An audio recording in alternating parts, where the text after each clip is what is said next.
മാണിക്കോത്ത പള്ളിയിലെ ചോറ് കേട്ടാ കാസർഗോഡിൻ്റെ അഹങ്കാരമാണ് കേട്ടോ പള്ളിക്കെട്ട്.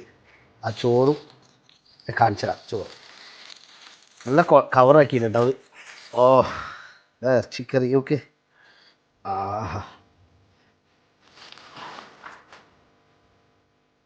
ഇതാണ് നമ്മളെ കാസർഗോഡിൻ്റെ അഹങ്കാരം എന്ന് പറയുന്നത്. പള്ളിക്കെട്ട് ഉണ്ടാവും. കാസർഗോഡ് മാത്രം കിട്ടുന്നത്, കണ്ണൂർ ജില്ലയിലുണ്ടോ എന്ന് അറിയില്ല. അത് സാധനം ഇത് മാണിക്കോത്ത്, കാഞ്ഞങ്ങാട് മാണിക്കോത്ത് ഉറൂസിൻ്റെ ചോറും കറിയാണ് കേട്ടോ. ഈ ഉറൂസിൻ്റെ ചോറ് വായിലിടുമ്പോൾ വായിലിടായിരുന്നു ചുവപ്പും കൊണ്ട് കട്ടൻ ചായ ഇരുന്നു കേട്ടോ. ഈ കട്ടൻ ചായ ഇപ്പം അത് കട്ടൻ ചായ ആയാലും ചില സ്പേസ് ചെയ്യുന്നുണ്ടാവും. ചായ കുടിക്കുമ്പോൾ കൂടി കൂടും. എന്തുപോലെ രസം പറഞ്ഞറിയിക്കായി. അത് അനുഭവിച്ചറിയണം. നമ്മുടെ പ്രവാസികൾക്കെല്ലാം പെട്ടെന്ന് ടച്ചാവും.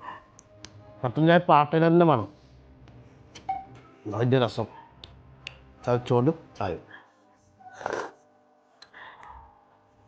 ഇതിൻ്റെ കോമ്പോ വേറെ എടുത്ത് കിട്ടൂല. അതായത് കട്ടൻ ചായ പള്ളിക്കെട്ട്